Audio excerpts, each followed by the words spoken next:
One of the benefits na makukuha natin dito ay yung mapapatay natin yung mga insekto na nandito at yung fungus. Isa yun sa mai-eliminate ng ating pagsusunog.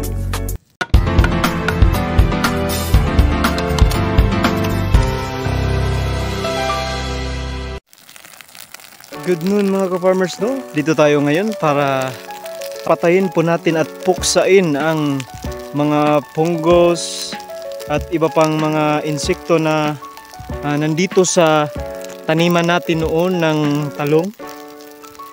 Ito po ngayon, ini-sprayhan ko po ito ng herbicide para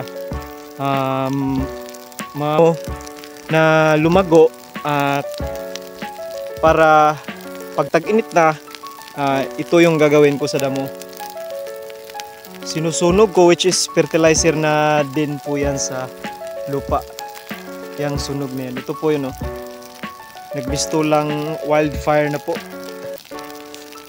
Pag may katabi ka na tanim dito, katulad nito, medyo may distansya naman, hindi po yan masyadong masisira kasi nga may buhay pa na damo doon.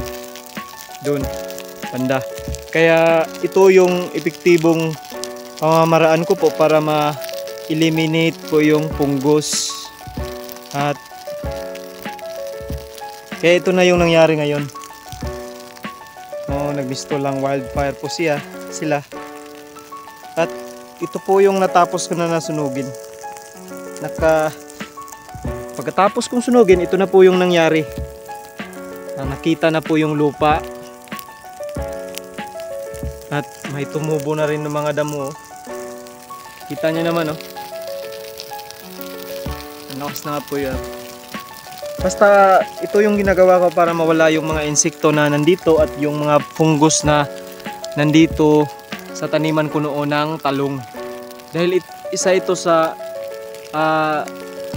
hindi ko talaga na control nung nagtatanim pa ako ng talong dito dahil sa fungus. Namamatay po yung puno ng ating talong dahil sa mga fungus. Yan mo, kita nyo naman po mga ka-farmers, oh. Halos yan po, ito po yung taniman ko. Yan po, malapit na po sila. Pag nandito na po yan sa may mga hindi pa namatay na sagbot, dyan stop na yan ang fire dyan. Yan lang. Dahil na itong lupa na ito, pinahinga ko muna ng 2 buwan. Kasi nga marami ditong sakit tulad ng fungus. Ngayon, nakita natin yung mga insekto. Yan dito. Lumalabas sila. Yan, oh. Napatay na yung mga apoy dito kasi nga yung mga damo buhay pa. Hindi nila masusunog. Hindi yan masusunog. Dahil nito, kita nyo naman, oh. Ito may kanal to dito papunta dun. Kaya ito ang nangyari sa inisprehan ko. Sinunog ko ngayon para mapatay yung mga fungus. Yan lang po ang sikreto mga farmers, no?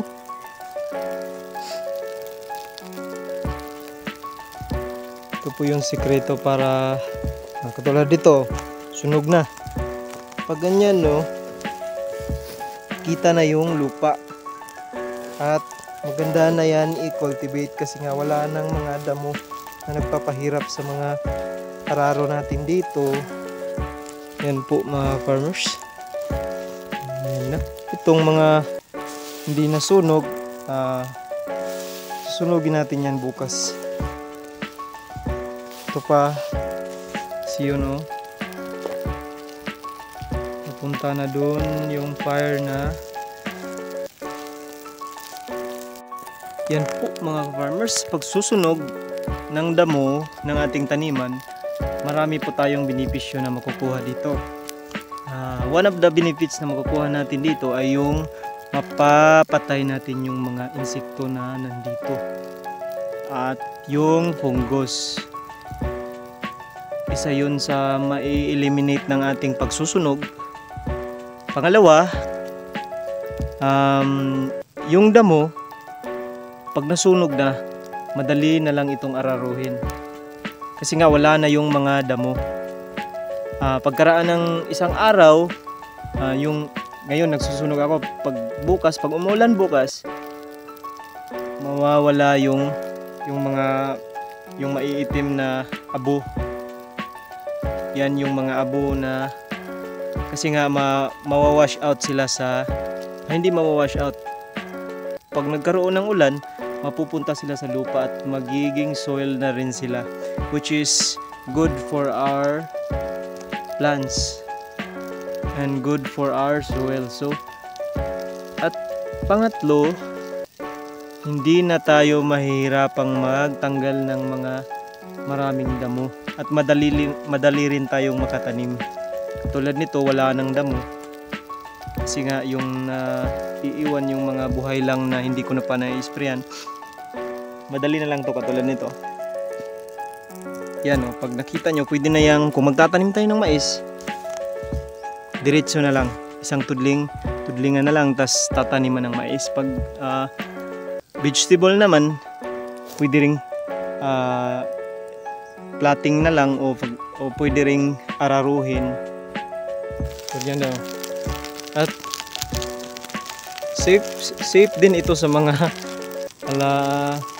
animals natin tulad ng chicken. Ayun, kita mo yung manok natin. Tinutuka nila yung mga naluluto na mga insekto dito. Yun yung manok. Hindi sila takot dahil wala na yung apoy. Wala din yung mga malalaking kahoy, kaya diyan na nasusunog ng basta-basta. At kung may kahoy man dito na nakakuha, hindi rin masusunog ng ating apoy kasi nga panandalian. Yan po mga ka-farmers, no? Kung may ipapayo kayo sa akin kung maganda ba ito o hindi, i-comment nyo lang sa baba mga ka-farmers, no? Para ma-aware din ako sa epekto ng aking pagsusunog mga ka-farmers. Dahil sa experience ko, ito yung experience ko, ito yung ginawa ko sa taniman ko para ma-eliminate yung mga fungus at mga insekto. Kaya kung may maitutulong din kayo sa akin at may advice din kung okay lang ba itong ginagawa ko, paki-comment na lang po mga ka-farmers para alam ko at malaman ko rin kung ano yung epekto ng pagsusunod. Sige po, salamat po sa mga nanonood nito, no. I hope na mag-comment kayo kung may i-advise kayo sa akin dito mga ka-farmers para matulungan nyo rin ako kung tama ba itong ginagawa ko o hindi. So yan po mga ka-farmers, salamat po. Salamat sa panonood and see you on our next vlog.